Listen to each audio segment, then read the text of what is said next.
In February 1958, the house belonging to a family named Herrmann was besieged by strange and inexplicable incidents that were attributed to a poltergeist who was dubbed Popper. The family lived at 1648 Redwood Path, Seaford, New York.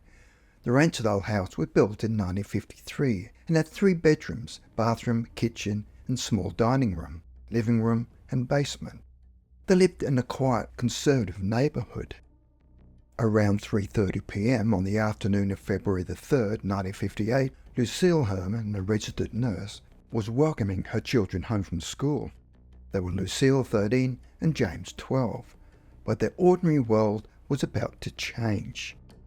Shortly after the children walked into the kitchen, chaos erupted in the house, and in a matter of moments, various bottles containing liquid in different rooms of the house began to pop their caps and dance around.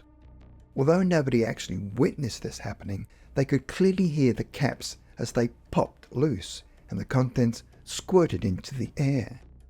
The lady discovered an open bottle of bleach in the basement, a bottle of liquid starch in the kitchen, and bottles of shampoo and medicine in the bathroom, and a bottle of holy water that had opened in the master bedroom and was lying on its side with the contents spilled. What made it all the more mysterious was that none of the bottles had corks that may have come loose, but were sealed with twist-off metal or plastic caps. Confused, Mrs. Herrmann called her husband, who worked for Air France in New York City, and told him about the strange popping sounds in the house. He was also confused and could offer no explanation, but the fact that no one had been hurt decided there was no need to go home early.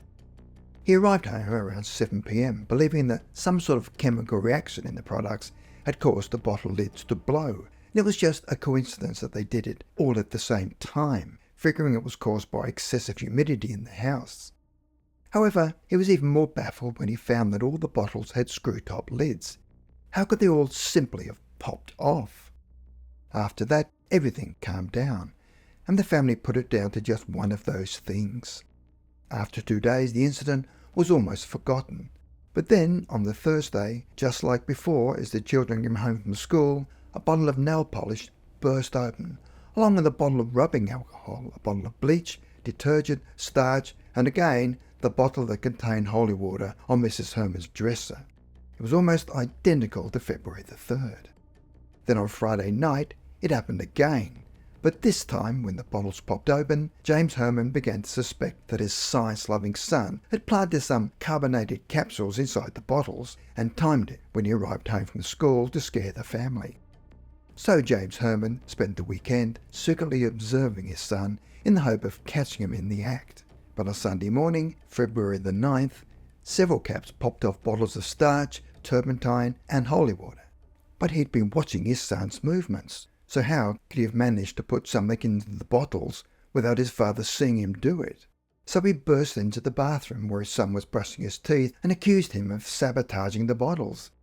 But as his son was protesting his innocence, a bottle of medicine suddenly moved across the top of the sink and fell into the basin, and then a bottle of shampoo also slid across the sink and fell onto the floor.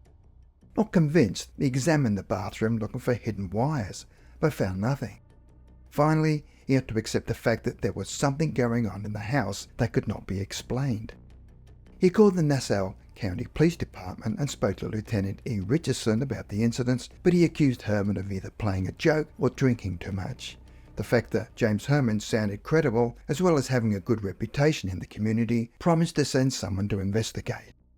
Officer James Hughes was sent to the house, feeling extremely skeptical, but shortly after arriving, his mind about the unusual case immediately changed when several bottles in the bathroom popped their lids and fired them in his direction, and came to the conclusion that the family needed help. Detective Joseph Totsi read Officer Hughes' report of the incident, believing that the family could be experiencing a natural phenomenon, but at the same time wanted to leave room for doubt.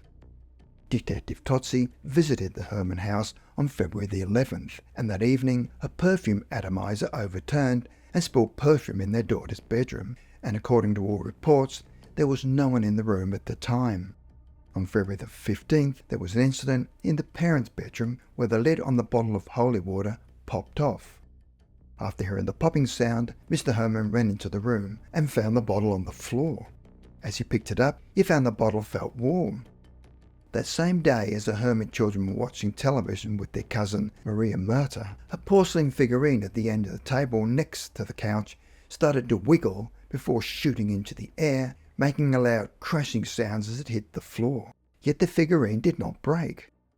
After the last incident, the family decided to contact a Father William MacLeod of the Church of St. William the Abbot for help.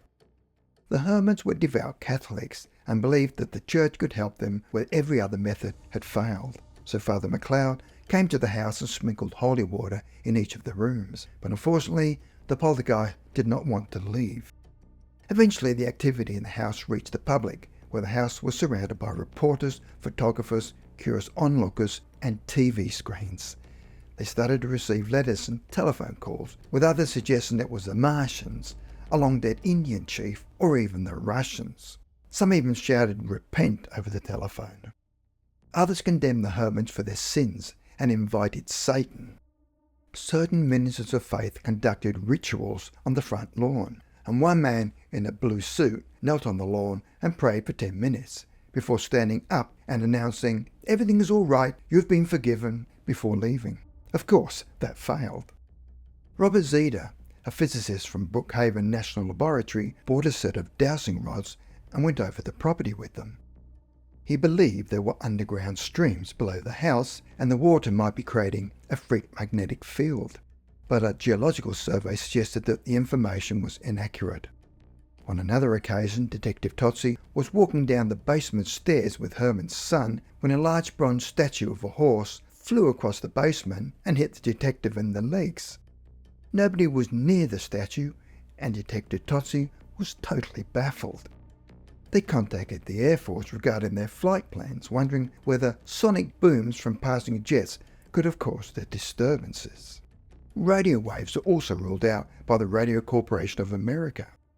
The Long Island Lighting Company set up an oscilloscope in the basement, but detected no underground vibrations. Building inspectors found the house structurally sound. The Seaford Fire Department inspected a well on the property to see if changes in the water level could be causing the disturbances, but found it had been stable for the last 5 years. On February the 20th, events became even more violent when another figurine was smashed against the desk. A bottle of ink popped its screw cap before flying through the air and splashing its contents on the wall. Then a sugar bowl flew off the table in front of Detective Totsi. On February the 24th, Detective Totsi was startled by a sound coming from their son's room. They found that a large bookcase had fallen face down onto the floor.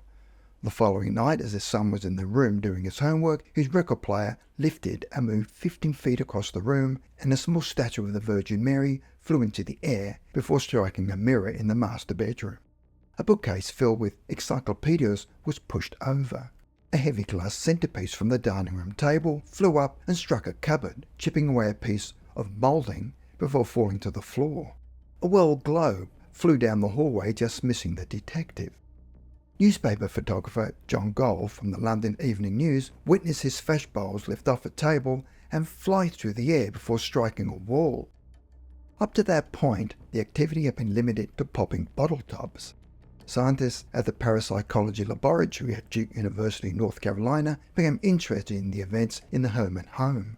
So a group of researchers led by Dr. Ryan compiled evidence in support of the idea that certain people, under the right circumstances, could influence the behavior of objects without touching them. They called it psychokinesis. As the disturbances at the home increased, on February the 26th, Dr. Ryan's assistant, Dr. Pratt, travelled to the Herrmann's house believing that someone in the house was unknowingly causing the paranormal activity and that an adolescent child was almost responsible for the poltergeist phenomena, and believed it was possible that the young person might be capable of psychokinesis during the height of puberty. In every case, they are unaware that she or he was unconsciously causing the events to happen. Dr. Pratt explained that he'd come as an observer and spent most of the time talking with their son Jimmy. There was no activity during the visit, and everything was quiet. Pratt then invited William G. Roll to the house, and after interviewing the family, were convinced that none of them were perpetrating a hoax. For the next few days, everything was quiet. But then on March the 2nd, and 1 month after the poltergeist first arrived, it decided to make itself known again. The family were in the house to witness everything. First, a dish flew from the kitchen cabinet, breaking on the floor. Then a table flipped over in Jimmy's room. It was back, but there was still no explanation as to what it was. 2 days later, a bowl of flowers slid down the dining room table and jumped into the air. A bookcase turned end over end in the cellar. On March the 10th, as Mrs. Herrmann and the children were getting ready for bed, Pratt and Roll suddenly heard a loud popping sound in the cellar, and as they raced downstairs, found that a bleach bottle sitting in a cardboard box had somehow lost its plastic lid. Strangely, this was the last act of the poltergeist, and after a record of 67 recorded disturbances between February the 3rd and March the 10th, where the family had been visited by detectives, building inspectors, electricians, and plumbers, firemen, and parapsychologists, none of them were able to present a rational explanation for the paranormal activity. As late as August 1958, the scientists at St. Jude still had no clue to what had happened and why.